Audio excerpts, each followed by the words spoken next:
Welcome back, subscribers, and welcome new viewers. And I want to thank each and every one of you who have subscribed, who like and share my videos, because that helps my whole channel to circulate to more and more individuals who are in need of this information.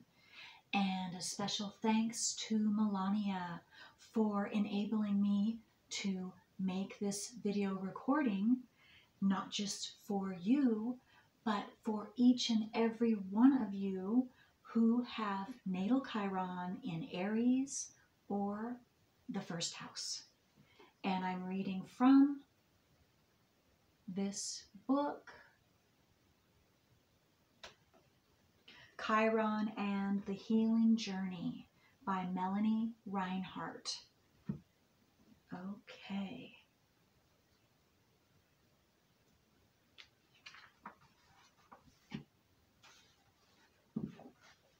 Again, this is Chiron in Aries and or the first house. The first house and Aries bring the basic feeling of I exist, the desire to emerge into life with conquest, self-assertion, and initiative. The I am, the inner sense of beingness and primary identity, also belong to this house. The physical appearance is said to be described by the ascendant and is often used to help rectify unknown birth times. With Chiron in Aries or the first house, we find a wound in this area, often a deeply buried one. After all, if you feel you have no right to exist, then self-assertion and initiative may be accompanied by the fear of non-being. I want to say really quick, all of you who have this, do not feel bad. Again, we all have Chiron in a specific house and in a specific zodiac sign. And so what Chiron has to do with is injury. And we are going to have experiences, all of us, that will injure us according to our zodiac sign and our house placement. And that is to assist us to become consciously aware of what that injury is. And I would highly recommend finding out because what I have found, I'm an astrologer, if you don't already know, of 28 plus years experience, and I specialize in the nodes of the moon. And a lot of times, or most of the time, or even all of the time, Chiron is going to somehow assist and be connected to our nodes of the moon and other planets as well for some of us. Okay.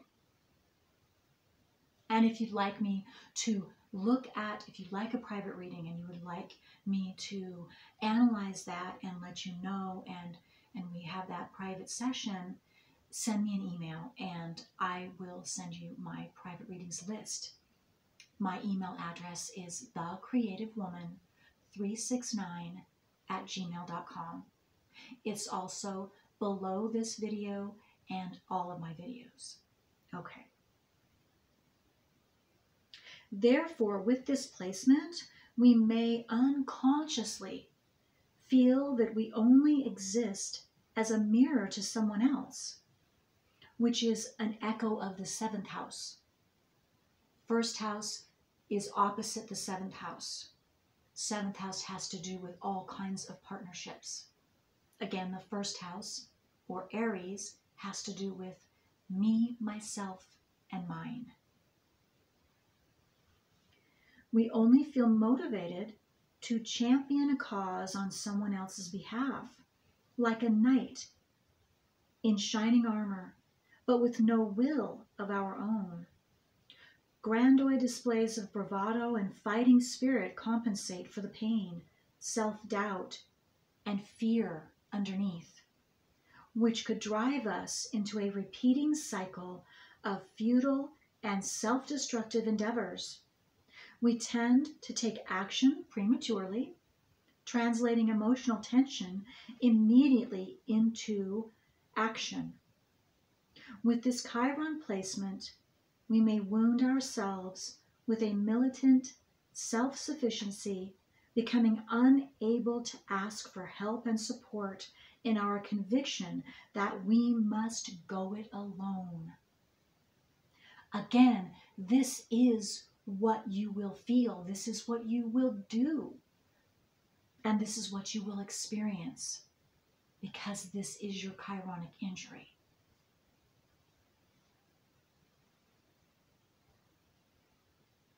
Underneath, however, there may be despair and an identification with non-being a death wish and a deep fear of doing anything that truly expresses what we want.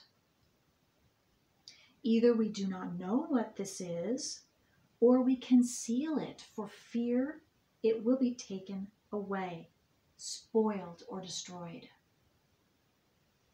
One person with Chiron in the first house said, quote, "Where there ought to be a sense of me, there is an enormous hole and a pain beyond my ability to endure it," unquote.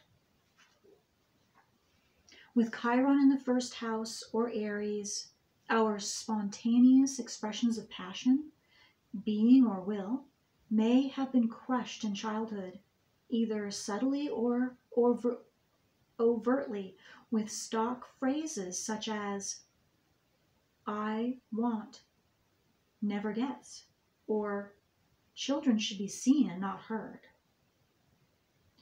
Repressive child-rearing methods such as schedule feeding, lack of physical holding and mirroring, and premature systematic toilet training often accompany the early wounds of this placement.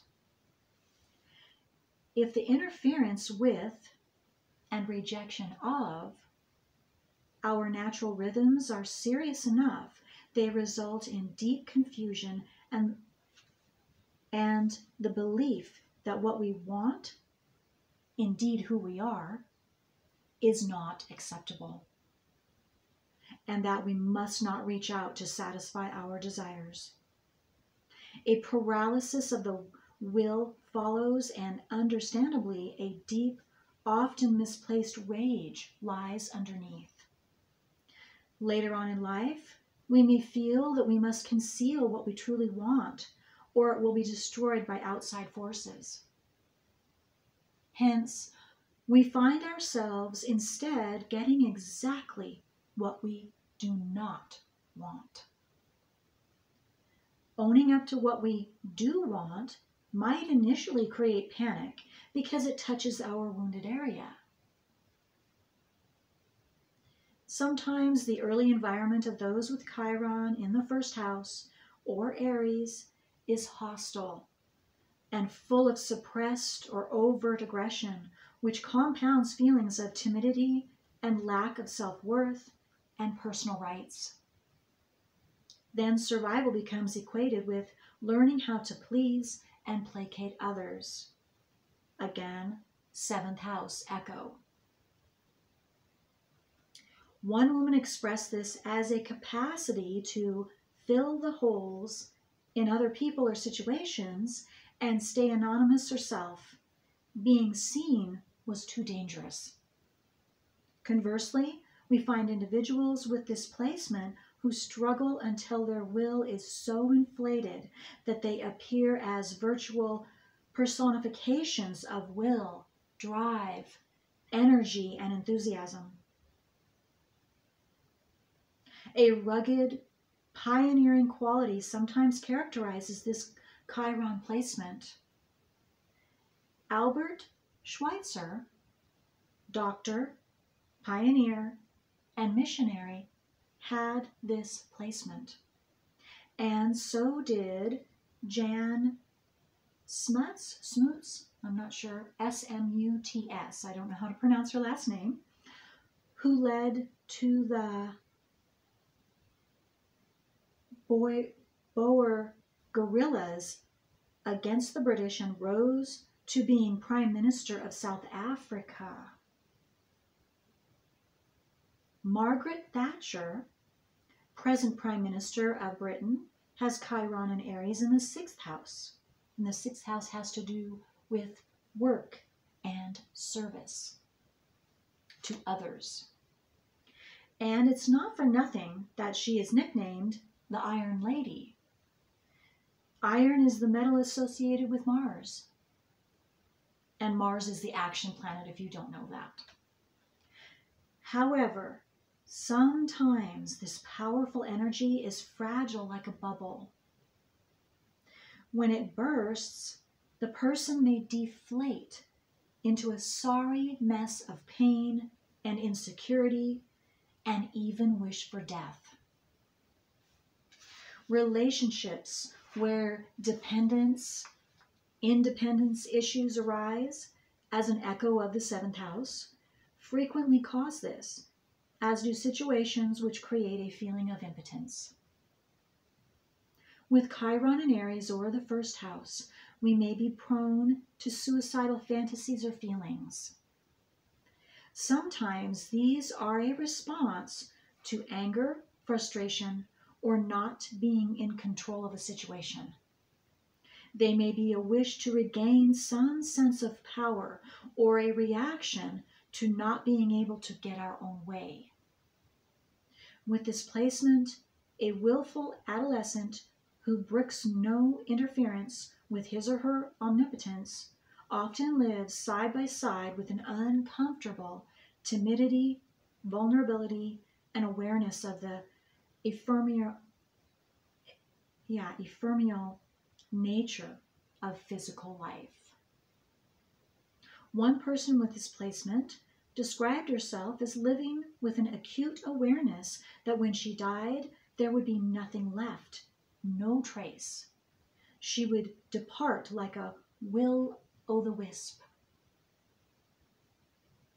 If Chiron is conjunct the ascendant, beginnings may be difficult. We either rush into starting something or we hesitate, even get ill, rather than make decisions. We may collapse at the threshold of what seems to be an exciting new phase of life. Behind this, we find the experience of physical birth is often particularly significant or traumatic. From then on, every birth, every beginning of a new life cycle may be fraught with fear, resistance, and tumult. The nature of this struggle is frequently described by the sign in which Chiron and or the ascendant are placed and the aspects to them, which in turn usually express characteristics of the physical birth. Some examples will make the point clear. A man with Chiron in the 1st house in Pisces would retreat into confusion, space out, and sometimes drink too much whenever he approached a new phase of life and had decisions or initiatives to take. His mother was anesthetized during his birth. He described himself as likewise feeling anesthetized. I'm sorry, I'm having trouble. I hope you know what I'm talking about. Numb, confused, unable either to think clearly or know what he was feeling. A woman with Chiron conjunct the ascendant in Aquarius always consulted an astrologer or medium before making decisions, as she was terrified of getting it wrong. She concealed this fear by never consulting the same person twice, contemptuously dismissing the various readings as useless. And this writer is saying to also those of you that might have it also in Aquarius or ascendant in Aquarius, to take a look at Chiron in Aquarius or the 11th house as well.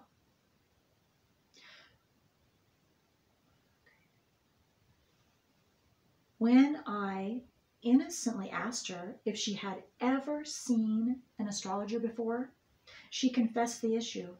She was ready to talk about it and did so at length. This enabled her to begin to face and contain the real feelings which were underneath. She'd been making them wrong as a defense against the terrifying feeling of not having a right to exist and being fundamentally wrong herself. These were the emotional conclusions she reached shortly after her birth. Her mother initially rejected her and did not want to feed her as she had wanted a son. With Chiron in Aquarius, we are quite capable of rejecting people who do not fit the bill, and this is reminiscent of Chiron's rejection by his mother. A person with Chiron in the first house, with a Scorpio ascendant, squared by a 10th house Pluto, provides a second example. This person nearly died in birth and was pulled out by forceps. She later connected her lack of willpower with having been twice defeated during birth first, when she was struggling to get out and couldn't. Second, when she had given up, was dying, and was then pulled out against her will. Her basic attitude to life was one of defiance and determination to defeat it by refusing to cooperate. Underneath was a profound death wish, which, once faced, began a remarkable transformation. Any first house planet, especially if near the ascendant, represents a strong archetypal energy encountered early in life, which often develops into a pseudo-identity that must be shed in the search for our true inner nature. In extreme cases, if his or her ego, back up. In extreme cases, planets conjunct the ascendant seem to possess the person if his or her ego is weak. With Chiron present, there may then be an identification with the wounded healer. Eve Jackson's research found that indeed this is a common placement for healers and therapists. Very early in life, even in the womb or during birth, a person can take on the role of the healer as regards his family and friends, and this continues throughout life, perhaps even becoming a career. It is frequently a way of concealing a deep feeling of woundedness, similar to the well-known pattern of identifying with the aggressor. With this Chiron placement, we may take our sense of identity from others, pouring ourselves into their mold, taking on their allegiances, ideals, thoughts, and even feelings. Another echo of the 7th house. As one person put it, I'm just becoming aware of the horror of the fact that I always take my cue from the outside, from other people, and underneath I feel utterly unreal. Previously in his life, he had suffered from an apparent lack of motivation. However, When transiting Chiron squared his sun, he began to realize what was underneath, a feeling that it was not worth doing anything because the person who was doing it was unreal. So anything he did would therefore also be unreal. Sometimes people with Chiron in the first house or Aries struggle hard to find something they can do, which will bring them the sense of being they lack. They may set themselves well-nigh impossible tasks, loaded with all the intensity of a search for confirmation that they exist.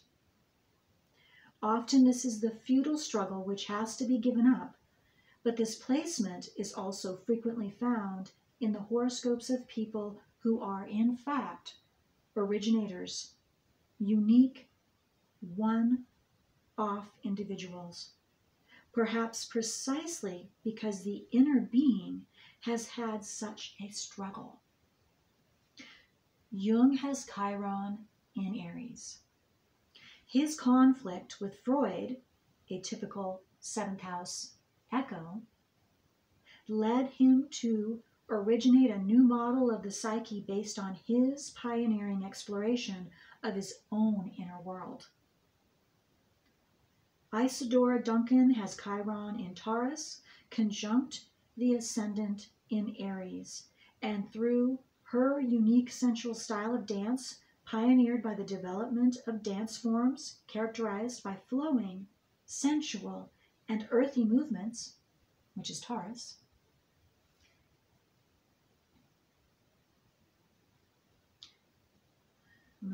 I'm going to skip this, okay. If any of you would like the details, I just skipped some of the specifics. I'm going to keep this general, but if you would like a written copy of this, just send me an email. With Chiron in the first house or Aries, we may project onto our bodies our inner sense of shame and embarrassment at existing. We may feel mortified by features which others do not even notice, but which to us seem monstrously ugly or misshapen. We might cringe inwardly at our ears, which stick out too much, or our legs, which are too fat. We feel too tall, too short. We feel uncoordinated or awkward, and situations of physical exposure, like sport or sex, turn into potential nightmares. Okay, I'm just going to fast forward here. More personal. Okay. Those with Chiron in the first house or Aries have the capacity to enable and empower others, being so aware of their own deep powerlessness in the face of the immensity of the universe. Living close to the edges of existence, they often give the impression of being rather wild and untamable. They are often loners, even if married or in a committed relationship. They may also personify qualities for others. I have met several people with this placement who have spent long, intense years searching for a missing and elusive sense of identity, only to discover that when they give up the search and accepted their nothingness, an enormous vitality and sense of being followed. The spark of being finally ignited. I must stop and say that you must all first, in my opinion, become consciously aware of what your specific Chiron is, this specific Chiron, for yourself first before you can completely work through and let go consciously and for good.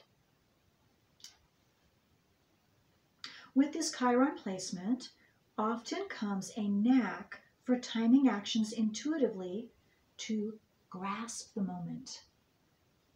Yours may be a unique combination of compassion and appropriate action, an ability to be highly innovative and to take initiative, especially where the welfare of others is at stake.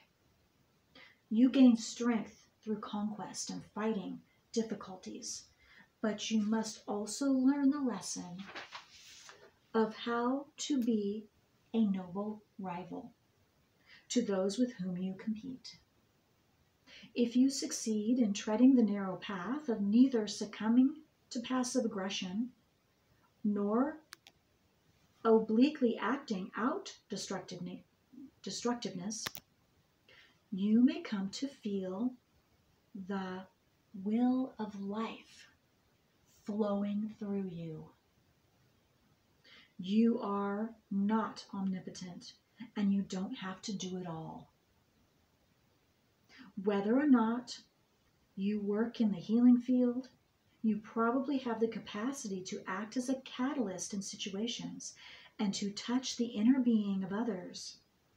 Although your wound is your debt of your own existence, you are probably quite magnetic as a personality.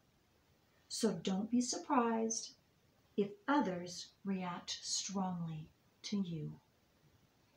Okay. Well, I hope that was helpful.